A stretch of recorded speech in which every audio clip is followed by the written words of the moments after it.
long time ago, my grandfather, Harry John Score, fired up my imagination and instilled in me a deep love for history with countless stories of his past. Now, I am a grandfather with stories of my own to share with my granddaughter, Hannah. Oh, and now, with the help of the World Wide Web, I can share them with you.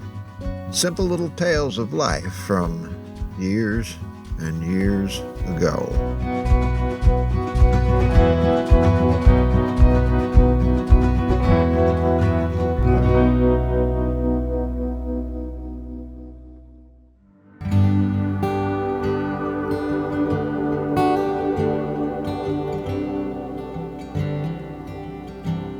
What if I told you the old term 24/7 was first grumbled by a farmer? If you were or are a farmer, you would most likely agree. Cows, sheep, goats, pigs, chickens, and anything else considered livestock don't take days off, don't take vacations, nor do they take sick days. Nope, they're always there, 24 hours a day, 7 days a week, 365 days a year. All wanting to be fed, to be cleaned up after, and cared for when they're sick. Oh, and if they're dairy cows, they have to be milked twice a day, every day. I knew all about this from the very well-seasoned age of 8 years old. By then, I was a hardened, experienced, callous-fingered farm kid with a farmer's tan that ran all the way from my knuckles up to the end of my short-sleeved t-shirt.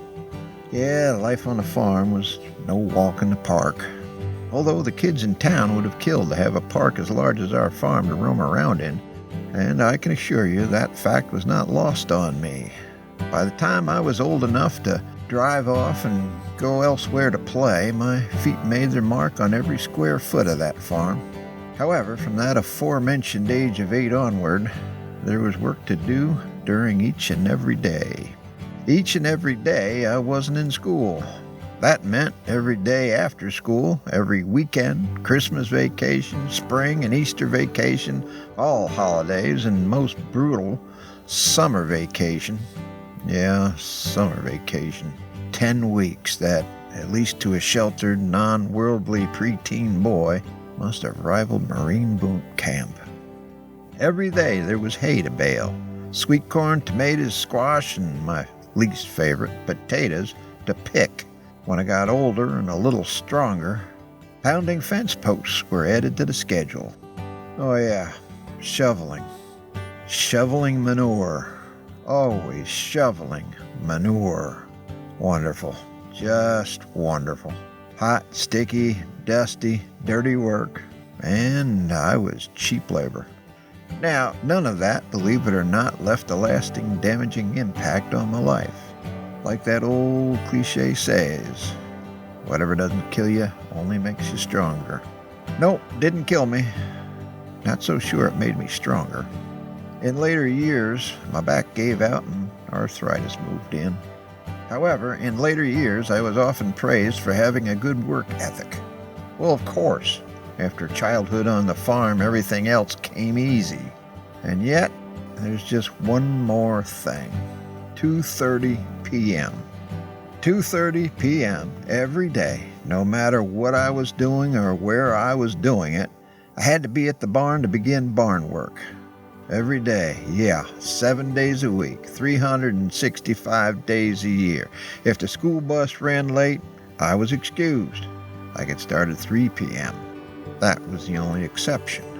That went on for 10 years. At 18, I left and went on to college. Funny thing, though, no matter what I was doing at 2:30 p.m. in college, I always found myself looking at the clock at that time every mid-afternoon and had that old sudden urge to get up and be somewhere where there were cows to feed, manure to shovel. For the next 50 years, I stayed in agriculture. Not on the farm, though. I went to work repairing farm equipment and eventually went to work for a nursery company that 30 years later actually bought the family farm. For 20 years after that, every day at 2:30 p.m., I would bewilder my co-workers when I told them, "Hey, it's time to go get the cows." Nowadays, I'm down here in Florida, retired, and a long, long ways away from that farm up there in what used to be an old dirt road just outside of Walden, New York, in the town of Montgomery. I'm a long ways away from livestock, hayfields, and potato patches, and still, every day at 2:30 p.m., yeah, I still get that urge, that need to be somewhere. And I do. Whatever I'm doing, wherever I am, at 2:30 p.m. I stop, make my way to a comfortable spot, and to remember and honor those bygone days, I take a nap.